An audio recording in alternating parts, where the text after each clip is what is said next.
Hello friends, welcome to my channel. मैं हूं doctor नम्रता। Friends, आज के इस वीडियो में मैं आप सभी से एक बहुत ही कॉमन समस्या के बारे में बात करूंगी।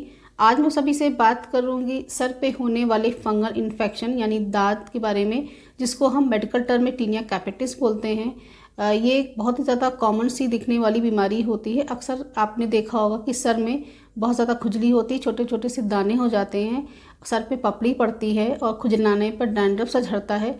तो हो सकता है ये फंगल इन्फेक्शन के लक्षण हो।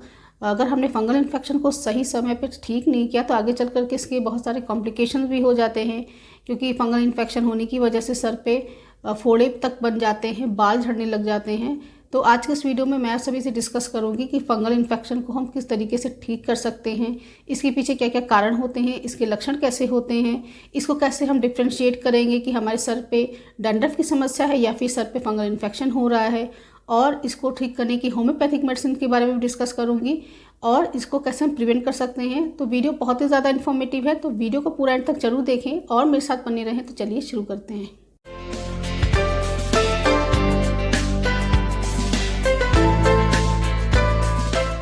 वीडियो को शुरू करने से पहले अगर आप पहली बार मेरा वीडियो देख रहे हैं और आपने अभी तक चैनल को सब्सक्राइब नहीं किया है तो चैनल को जरूर सब्सक्राइब कर लें, साथ में बेल आइकन को भी प्रेस कर लें, जिससे कि आने वाले वीडियो की नोटिफिकेशन आपको मिलती रहे। तो चलिए बात कर लेते हैं फंगल इन्फेक्शन ऑन स्कैल्प, यानी जिसको हम मेडिकल टर्म में टीनिया कैपिटिस बोलते हैं। ये एक बहुत ही ज़्यादा कॉमन सी दिखने वाली बीमारी होती है। अक्सर आपने देखा होगा कि सर में बहुत ज़्यादा खुजली होती है, छोटे छोटे से दाने हो जाते हैं, सर पे पपड़ी पड़ती है और खुजलाने पर डैंड्रफ सा झड़ता है। तो हो सकता है ये फंगल इन्फेक्शन के लक्षण हो। अगर हमने फंगल इन्फेक्शन को सही समय पर ठीक नहीं किया तो आगे चल कर के इसके बहुत सारे कॉम्प्लिकेशंस भी हो जाते हैं, क्योंकि फंगल इन्फेक्शन होने की वजह से सर पे फोड़े तक बन जाते हैं, बाल झड़ने लग जाते हैं। फंगल इन्फेक्शन शरीर के किसी भी हिस्से में हो सकता है, जैसे कि उंगलियों के बीच में, सर पर, हाथों पर, बालों में, मुंह में या फिर शरीर के किसी भी अन्य भाग में। ये बहुत ज़्यादा इन्फेक्शियस होता है और आसानी से संक्रमित वस्तु से या व्यक्ति से एक दूसरे में फैलता है। पेट्स से भी फैल जाता है कि कुत्तों से, बिल्ली से, जानवरों से, उनसे ये फैलता है। और ये जो फंगस होता है हवा में, पानी में, मिट्टी में सभी जगह पाया जाता है। और इवन हमारी बॉडी में भी फंगस पाया जाता है। हमारी जो शरीर की जो डेड सेल्स होती हैं, बालों की डेड सेल्स, स्कैल्प की या फिर नाखूनों की जो डेड सेल्स होती है, उसके साथ ये फंगस रहता है और फेवरेबल कंडीशन आने पर ग्रो करता है और इन्फेक्शन कॉज करता है। फंगल इन्फेक्शन को हम मेडिकल टर्म में माइकोसिस बोलते हैं। फंगल इन्फेक्शन की रिस्क फैक्टर्स की अगर हम बात करें तो अगर आप डायबिटिक हैं तो आप ज़्यादा प्रोन हो सकते हैं फंगल इन्फेक्शन के लिए। उसके बाद अगर आपकी इम्यूनिटी बहुत ही ज़्यादा पुअर है, आपका इम्यून सिस्टम बहुत ही ज़्यादा कमज़ोर है, तो ऐसी कंडीशन पे भी आप प्रोन हो सकते हैं फंगल इन्फेक्शन के लिए। और अगर आपको स्वेटिंग बहुत ज़्यादा होती है, आपको पसीना बहुत ज़्यादा आता है, तो एक्सेसिव मॉइस्चर, ह्यूमिड, डैम्प वेदर की वजह से, एक्सेसिव पर्सपिरेशन की वजह से भी फंगल इन्फेक्शन बहुत तेज़ी से फैलता है। साथ ही साथ अगर आप अपनी हाइजीन मेंटेन नहीं रखते हैं, बहुत गंदगी से रहते हैं, पर्सनल अनहाइजीनिक कंडीशन की वजह से भी फंगल इन्फेक्शन हो जाता है। तो ये कुछ रिस्क फैक्टर्स थे जिसकी वजह से फंगल इन्फेक्शन हो जाता है। बात कर लेते हैं इसके कारणों के बारे में, इसके पीछे क्या क्या कारण होते हैं। तो ये एक फंगल इन्फेक्शन होता है, एक यीस्ट होता है, यीस्ट नाम का फंगस होता है, उससे होने वाला ये इन्फेक्शन होता है। और अगर हमारे सर पे बहुत ज़्यादा डैंड्रफ होता है, डैंड्रफ की समस्या बहुत ज़्यादा रहती है, तो उस कंडीशन में भी फंगल इन्फेक्शन हो जाता है। अगर आपके सर पे पसीना बहुत ज़्यादा आता है, स्कैल्प पे स्वेटिंग बहुत ज़्यादा होती है, तो उस कंडीशन में भी फंगल इन्फेक्शन हो जाता है। या फिर अगर आप अपना बाल सही समय पे धोते नहीं हैं, बहुत दिनों तक अपने बालों को गंदा रखते हैं, अनहाइजीनिक कंडीशन की वजह से भी हमको स्कैल्प फंगस हो जाता है। या फिर अगर आप अपने बालों में बहुत लंबे समय तक तेल लगा कर रखते हैं तो एक्सेसिव ऑयल की वजह से भी फंगल इन्फेक्शन हो जाता है। या फिर अगर आप बहुत ज़्यादा हार्ड केमिकल का शैम्पू लगाते हैं, उसकी वजह से भी फंगल इन्फेक्शन हो जाता है। या फिर अगर आप बहुत ज़्यादा डस्ट पोल्यूशन के एक्सपोजर में रहते हैं तो उसकी वजह से भी हमारे सर में फंगल इन्फेक्शन हो जाता है। तो ये कुछ कारण थे जिसकी वजह से हमारे सर में फंगल इन्फेक्शन हो जाता है। तो चलिए बात कर लेते हैं इसके कैसे लक्षण हमको देखने को मिलेंगे, कैसे हम इसको डिफ्रेंशिएट करेंगे कि सर पे आपके डैंड्रफ हो रहा है या फिर फंगल इन्फेक्शन हो रहा है।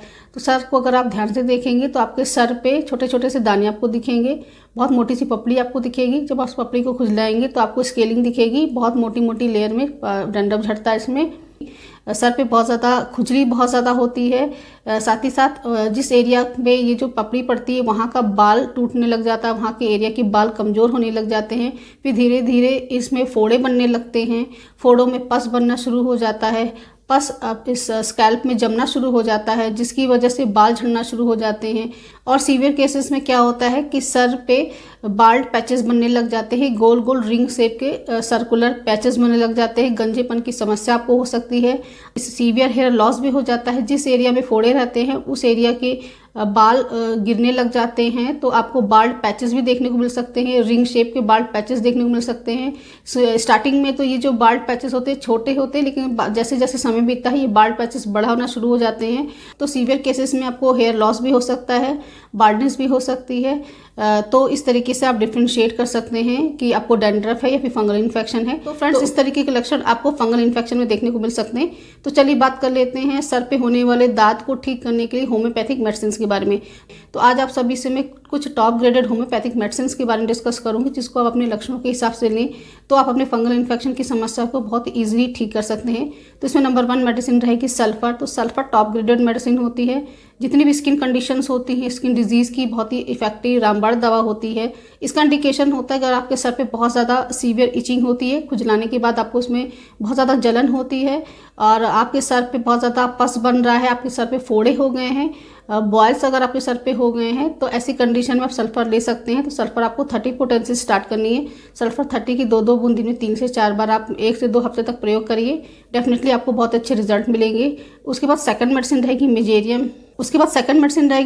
मेजेरियम भी टॉप ग्रेडेड मेडिसिन होती है। इसका इंडिकेशन होता है कि सर पे मोटे पीले रंग की पपड़ी सी आपको दिखेगी। पपड़ी को जब आप उखाड़ेंगे तो उसके पीछे आपको पस सा दिखाई देगा। ये जो पपड़ी होती है, ये जो लेजन्स होते हैं गर्दन के पीछे आपको दिखेंगे, कान के पीछे आपको दिखेंगे। साथ ही साथ आपके जो बाल होते हैं वो आपस में चिपके हुए से रहेंगे, सर पे बहुत मोटी मोटी पपड़ी सी दिखेगी। तो अगर इस तरीके की कंडीशन आपको है तो आप मेजेरियम ले सकते हैं। मेजेरियम आपको 30 पोटेंशियम लेनी है। मेजेरियम 30 की 2-2 बूंद को दिन में 3 से 4 बार आप 1 से 2 हफ्ते तक प्रयोग करिए, डेफिनेटली आपको बहुत ही अच्छे रिजल्ट मिलेंगे। नेक्स्ट मेडिसिन रहेगी सीपिया। सीपिया भी टॉप ग्रेडेड मेडिसिन होती है टीनिया कैपिटिस की। इसका इंडिकेशन होता है कि इसमें सर्कुलर रिंगवॉर्म्स होते हैं, हमारे स्कैल्प पे पाए जाते हैं और ये जो रिंग्स होती हैं सेपरेटेड होती, अलग अलग रहती हैं।